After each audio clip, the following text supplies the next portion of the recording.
Have you ever looked at your life or relationships and thought, why does this keep happening?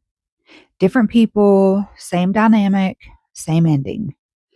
That's not bad luck. That's a pattern asking to be seen. So, today we're talking about how to identify old cycles and, more importantly, how to release them. So, what a pattern really is a learned response.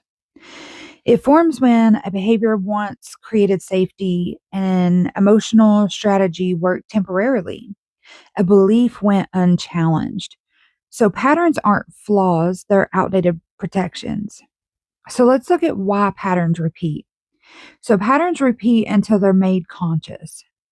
Your nervous system seeks what feels familiar, not what's healthy. That's why awareness is the first interruption. So let's look at some common relational patterns. So, some common cycles that you may see is chasing emotionally unavailable partners, overgiving to earn love, avoiding vulnerability, staying too long out of hope, confusing intensity with connection.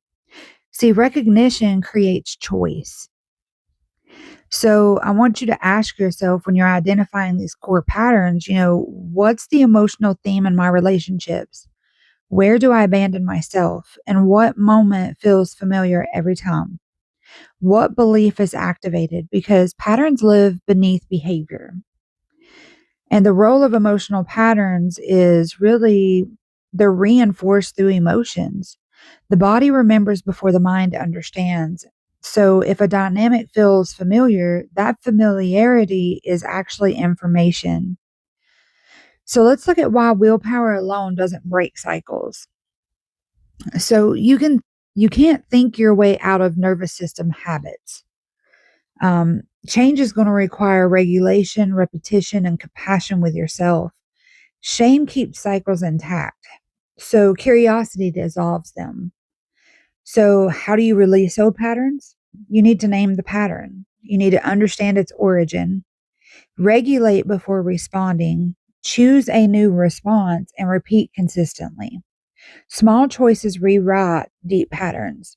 So, there is discomfort of change. Breaking a cycle feels unfamiliar, even when it's healthy. Your nervous system may resist peace at first.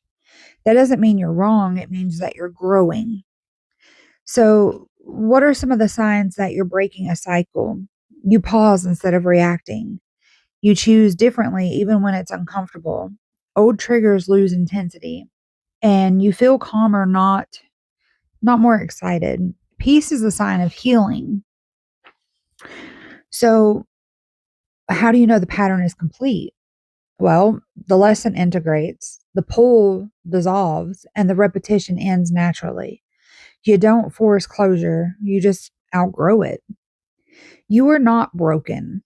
You've been patterned and patterns can change.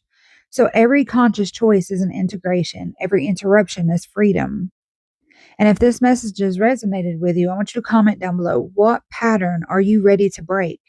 And if you're choosing growth over repetition, subscribe to the channel. Don't miss another video because this channel is about awareness. It's not about cycles.